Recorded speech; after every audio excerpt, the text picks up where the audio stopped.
I'm a specialist in immunosuppression, and the families ought to know the drugs will work if they take them at the right time, as instructed by their doctor.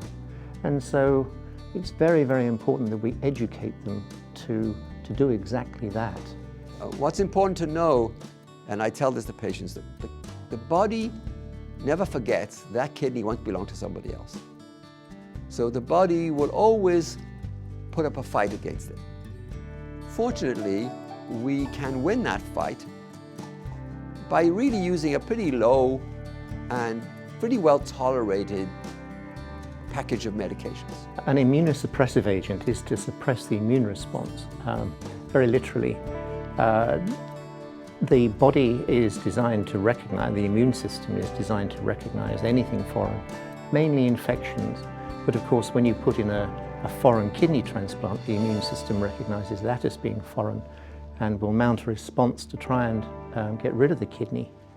And so we have to give immunosuppressive agents to stop that response, to keep the organ for the lifetime of the individual.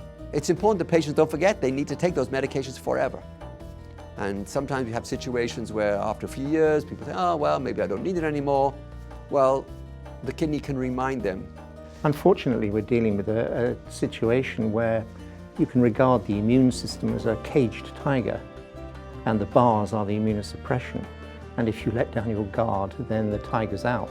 And actually, once you allow that to happen, it's very, very difficult to reverse it. So the patient must take their drugs as their doctor tells them to, because they are in danger, or at least their kidney is in danger of rejection. One of the things that we wanted to hammer in is that medication is very important. And that's one thing I learned, because I have been really bad, and like if I've got to take medication, I always go, okay, so I didn't take it this morning. I really don't need to take it. You know, it's okay. I'll be okay if I don't take it.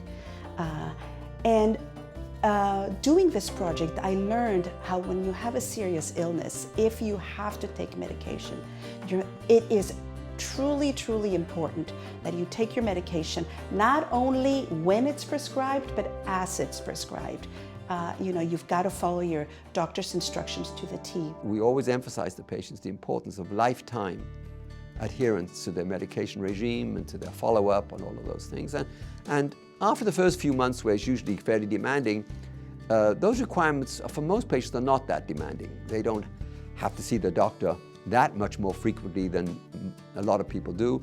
Yes, they have to take medications, but most of the time we can come up with a regimen that is pretty well tolerated, and most people can take them, and in the end they take them as if they're brushing their teeth. It's just something that they do, but they have to do it. Comply with medications, follow up with appointments, and many times people have been, let's say, on a dialysis machine for a very long time, and they feel so good, and then they start missing on medications. Okay, I'll take it up tomorrow. Especially young kids, they're busy, they're doing things, and sort of it becomes an important aspect where you remind them again, you're doing very well, but it could take just a few days of not having taken your medications to go back down to the way things were before. There are all kinds of myths.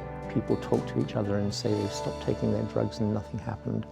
Actually, that's a very, very dangerous thing to do.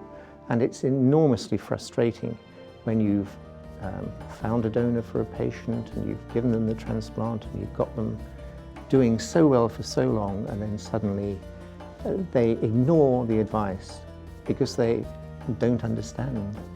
So we need to educate the patients that this is absolutely necessary for the health of their transplant.